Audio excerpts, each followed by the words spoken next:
Welcome to another episode of Independent Thinkers. I'm your host, SP. And I'm doing Alright, so on today's episode, we'll be talking about the two Jamaica. When I say two Jamaica, I don't mean Jamaica and Ocherius. I mean the two Jamaica classes that exist, the haves and the have not, the rich and the poor, the law that governs some people and the law that governs the regular us.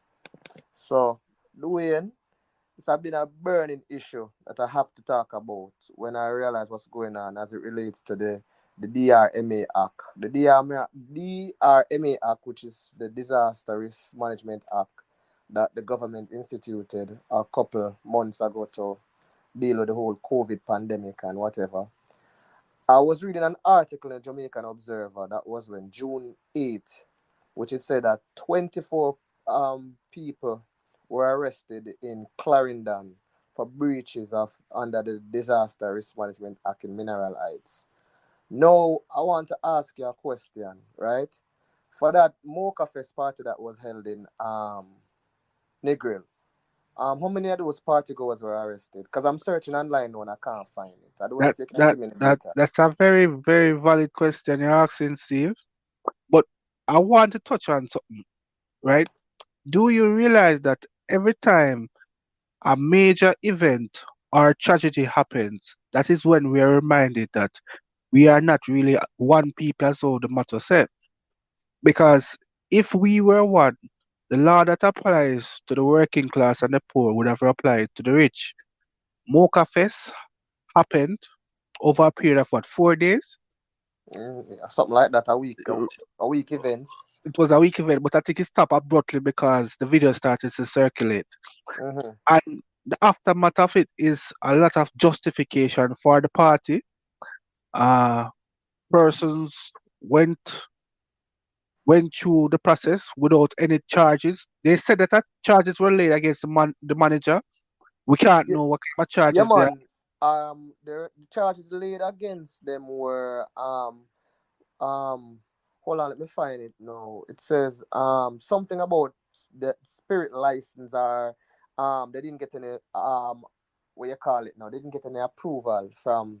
Yeah, they get charged for spirits license. That's for municipal corporate. You know when they lock when bar operated out license, that them get charged for. That's the But only I charge I mean, see so that far. is ridiculous compared to the magnitude of the Yeah, law not they ridiculous. breach.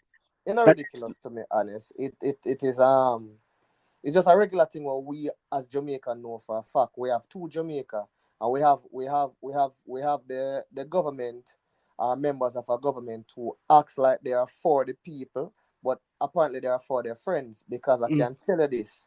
Um the event was advertised on the Jamaica Tourist tourist Board board. website. Yeah, and according to them, it was an oversight where it should have been taken down some while back. You are going to tell me that a party had been cancelled, yet it's on your website for months and you didn't know. I mean, that's hogwash, just to say the least.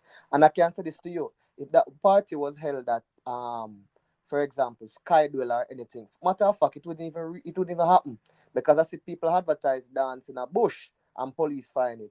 Yet the Negril police had no knowledge of this party. While They said that they weren't aware.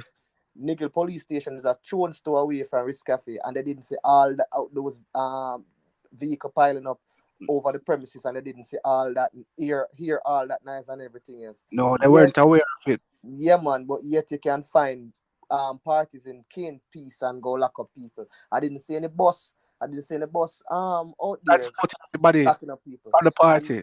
yes, and some people might say, "Oh, you can't fight against." I'm not in no way, shape, or fighting against tourism, but we can't have it unbalanced.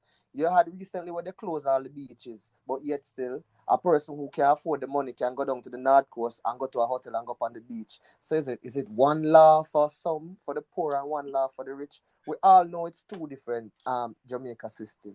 We're in a what you call it now a dictatorship where if you ever say anything about the leader of the Hmm. country, you're quick to be arrested.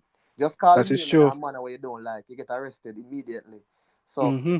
it just shows that there's definitely two Jamaica for the It's a rich show. It a show of and the poor. force. It a show of force by the government, and it's a constant reminder that hey, No, we're not all equal here. So don't bother feel like you can get away with this. I mean, even to change gears and talk a little bit about the whole political dynamics in Jamaica. I mean, the actions that the politicians commit, it is gone and swept under the rug. I mean, look at George Wrong and his in his whole debacle. I mean, if that was a regular man on video hitting a woman like that, you would hear the woke activists come out and talk about stop violence against women and get him in jail right now.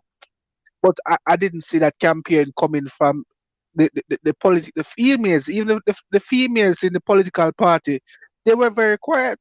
And I remember to an extent where Mr. Andrew Holness, after I give the proper title, Mr. Andrew Holness came out, his wife came out and said, why we keep on talking about gender-based violence?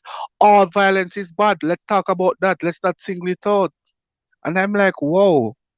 So you mean to tell me once a politician commits any sort of wrong, it can be justified and be swept under the rug. But a common man like yourself and me, if we were bad enough to try to hit a woman on video, would be in jail right now. Yeah, we just have to face the fact and just realize, listen.